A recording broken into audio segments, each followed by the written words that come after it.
If I'm crazy, I'm on my own. If I'm waiting, it's on my phone. If I sound lazy, just ignore my tone. Cause I'm always gonna answer when you call my phone. Like, what's up, danger? Can't stop me now. I said I got you now. What's up, danger?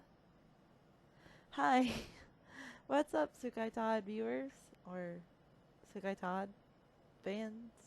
Hello and welcome. Welcome if you're new. Welcome back if you're a long time Sukai Todd viewer. Um, Here is my review for Spider-Man Into the Spider-Verse, and as it said on the screen just a few seconds ago, these are all my purely subjective opinions. Take what you want, leave the rest, and if you think Spider-Verse is woke, click off now. Thanks for watching. Bye! Yes, I'm petty and I'll keep it real.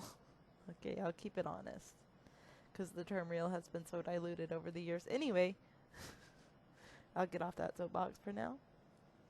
Okay, so the TLDR version of this review, for those who are in a hurry, is I love it.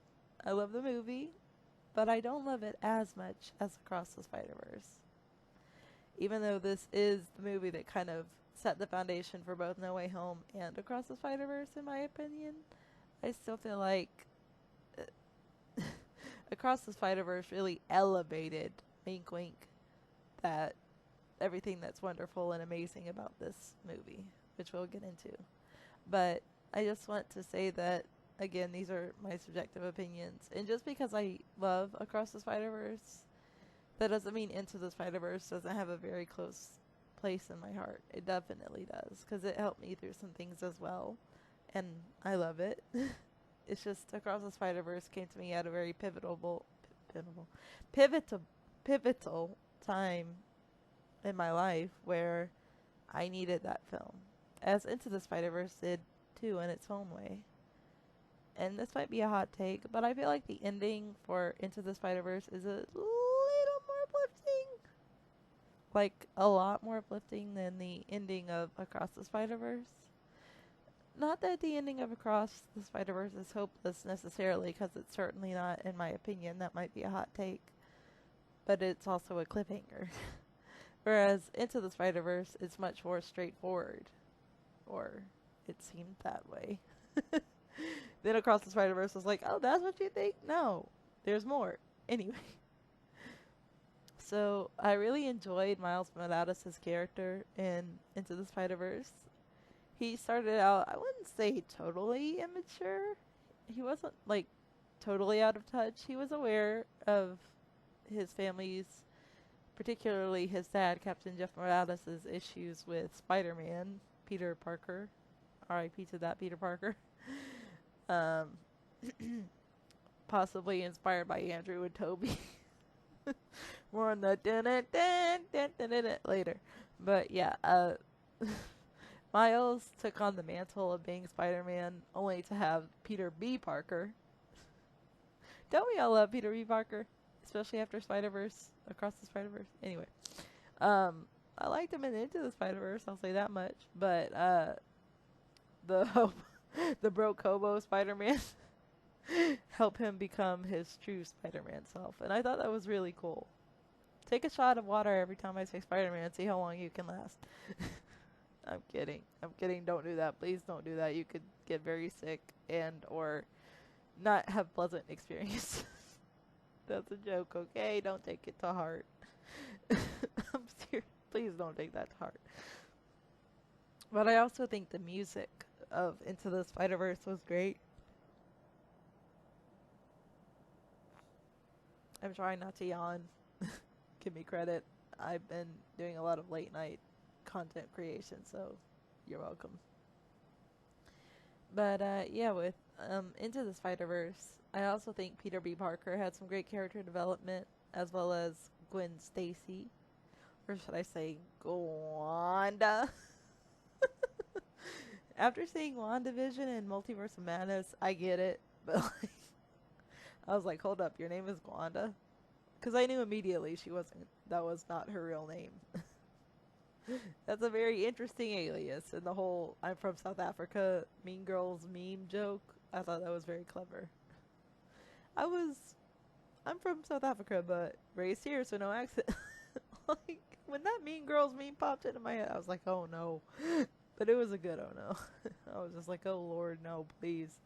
But since Mean Girls 2024 has come out, I've kind of lightened the mood a little bit with that one, so I'll just leave that there. A good joke is a good joke, in my opinion. But yeah, love Gwanda, Gwen Stacy, and I ship her and Miles very much. I said that in my previous review, which I'm doing these reviews in no particular order.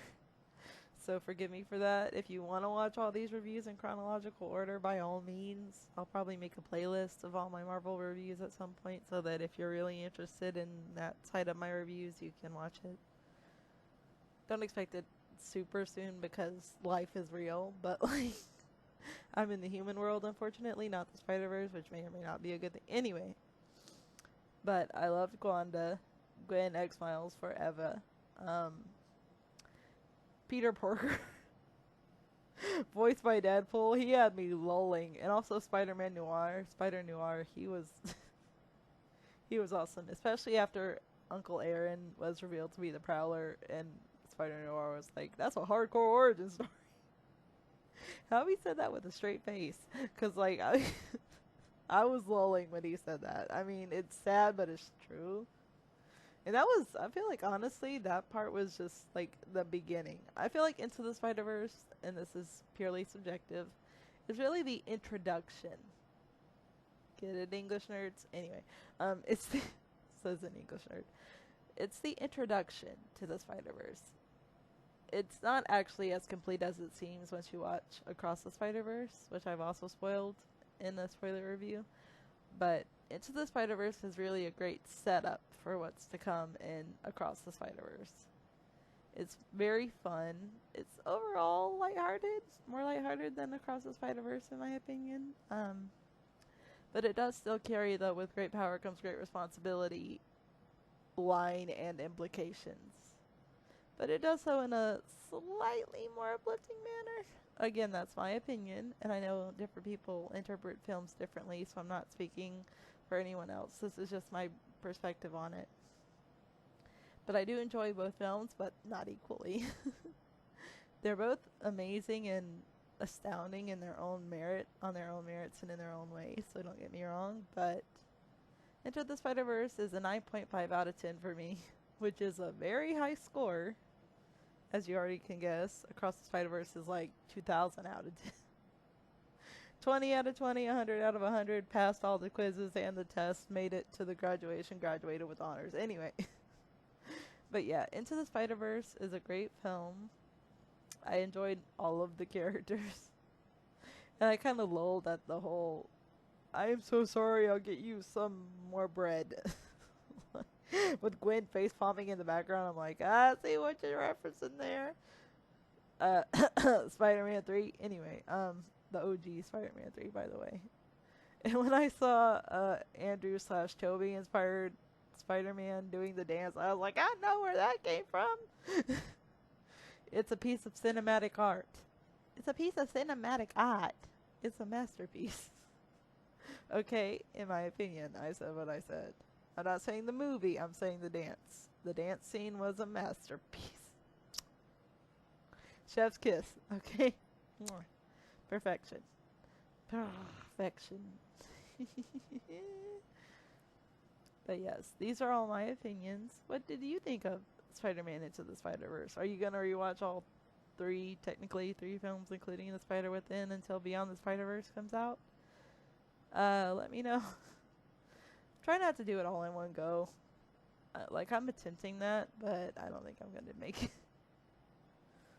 Because it's close to, what, 4 hours of content? The first movie, Into the Spider-Verse, is what? Close to 2 hours, and then the second movie is 2 hours, close to 2.5 hours. And in the short film, which is still a film, in my opinion, is literally 7 minutes, 15 seconds, which isn't long, but like, all that together, that's a long ass time to watch movies. And I'm such an OCD person, I'd have to watch them straight through, which means no food or water for like a while. But yeah, those are my thoughts. What do you think? Thank you for watching. Bye! I gotta elevate.